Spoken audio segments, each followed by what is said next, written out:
I meet people for the first time, just as I'm meeting you today, I can tell as the conversation moves along that they're becoming quite impressed by my charm, intelligence, good looks and modesty. But sooner or later we get round to what I do for a living, and then a cloud passes across the brow and I could tell that they would really much rather move away. However, good manners win and they try to keep the conversation going. Oh, history, they say. I was never any good at that at school. All those dates. There was only one date I can always remember, 1066, the Battle of Hastings. Why are the English so preoccupied with the Battle of Hastings in 1066? The last successful foreign invasion of English soil. That takes some swallowing, especially an invasion by a Frenchman.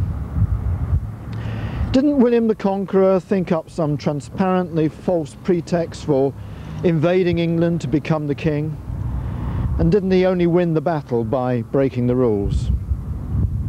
Harold, the last English king, was exhausted after winning another battle near York, but even then William had to play a trick in order to win the day. Nowhere more than in Lincoln are we, consciously or subconsciously, more aware of this conquest in 1066, because the Norman castle and cathedral dominate the city.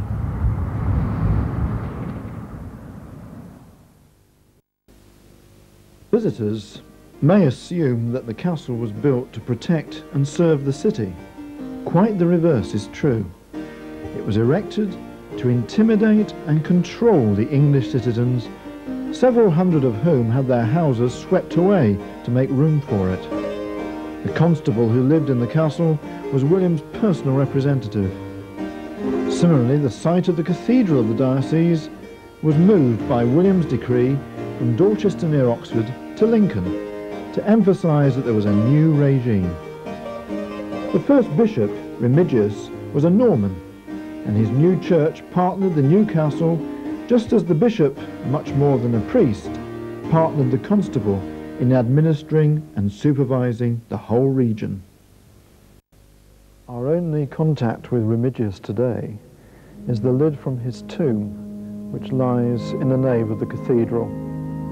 His translation from Normandy to become the first Bishop of Lincoln would have been a tremendous promotion for him, and we can be sure that he was very thorough and very loyal to William in his endeavours to see that Lincoln and the diocese were loyal to the new king.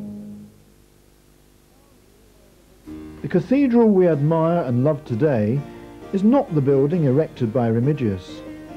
Most of it, especially those familiar towers, is from 3 to 4 centuries later.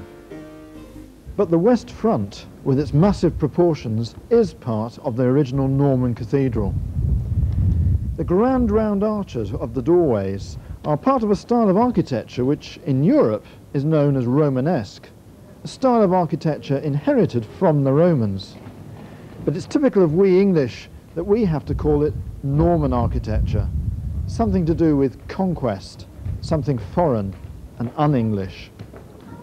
In fact, the rich sculpture of these doorways indicate that they were part of the final stage in the completion of the Norman cathedral, built in the period of Bishop Alexander, Remigius' successor.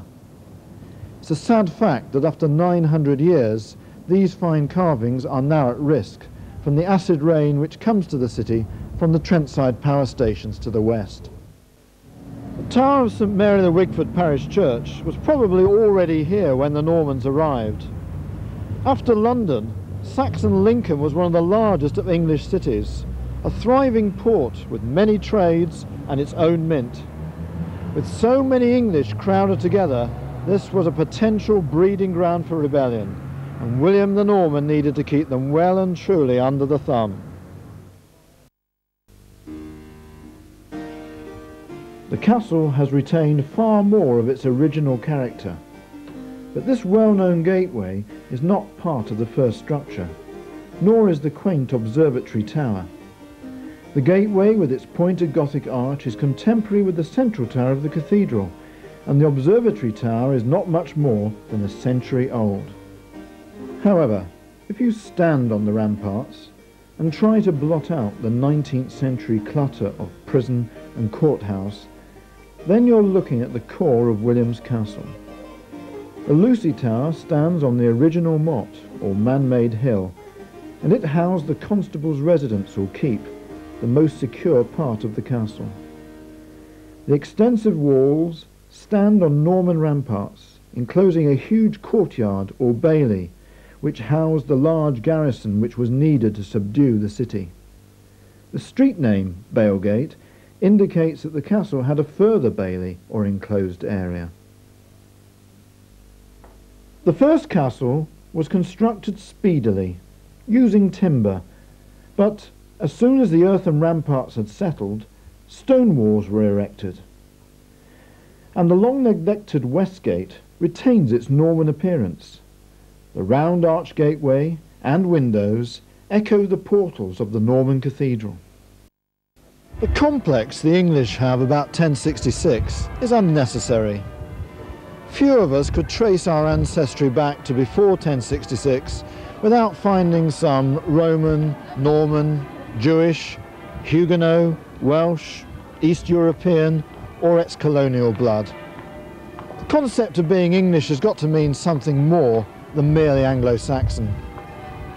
But more than that, the citizens of Lincoln who made it so prosperous before the Norman conquest were Danish or Viking in origin.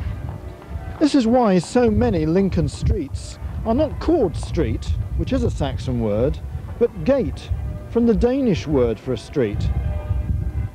When the Vikings or Danes were invading the eastern counties of England, some of their brethren were invading the northern part of the land of the Franks, France, and there they continued to be known as the Northmen or Norman.